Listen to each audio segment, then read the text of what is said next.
যে খবরের দিকে নজর রাখবো, সুজিত বসুর ইডি গ্রেফতারিকে চ্যালেঞ্জ করে মামলা হাইকোর্টে।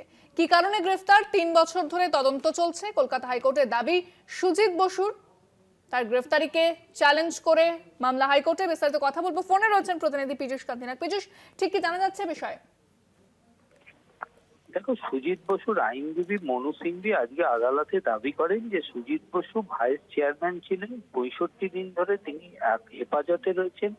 গ্রেপ্তারির প্রয়োজনীয়তা নিয়ে তিনি প্রশ্ন তুলেছেন আইনজীবী মনু সিংভি।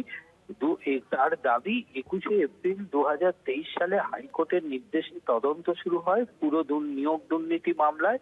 সিবিআই তারপর চার্জশিট দেয় 30 জুন 2024 এবং 30 ডিসেম্বর 2024 অতিরিক্ত চার্জশিট দেয় সিবিআই। কোনোটিতেই সুজিত বসুর নাম ছিল না, তার ভূমিকা কি তাও জানা নেই।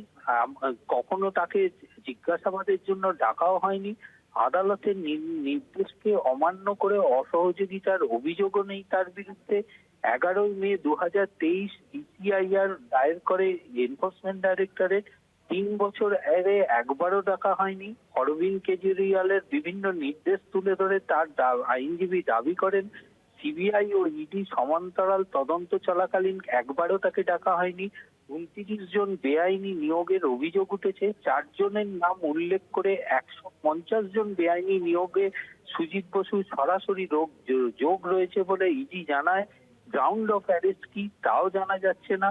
3 বছর ধরে তদন্ত চলছে, কেন হঠাৎ তাকে গ্রেপ্তার করা হলো তাই তিনি তার গ্রেপ্তারিকে চ্যালেঞ্জ জানিয়ে মামলা দায়ের করছেন এবং আদালতের হস্তক্ষেপ চাইছেন। যদিও এনফোর্সমেন্ট ডাইরেক্টরেটের আইনজীবী দাবি করেন যে তারা এ বিষয়ে হলফনামা জমা দিতে চান। আদালত জানিয়ে দিয়েছে 29 জুন এনফোর্সমেন্ট ডাইরেক্টরেটকে হলফনামা জমা দিয়ে তাদের তদন্তের রিপোর্ট দিতে হবে এবং 2 দিনের মধ্যে তার জবাবি হলফনামা দেবে সুজিত বসুর আইনজীবী। আগামী 1 জুলাই এই মামলার পরবর্তী শুনানির দিন ধার্য করেছেন বিচারপতি জয় সেনগুপ্ত। ধন্যবাদ পীযূষ।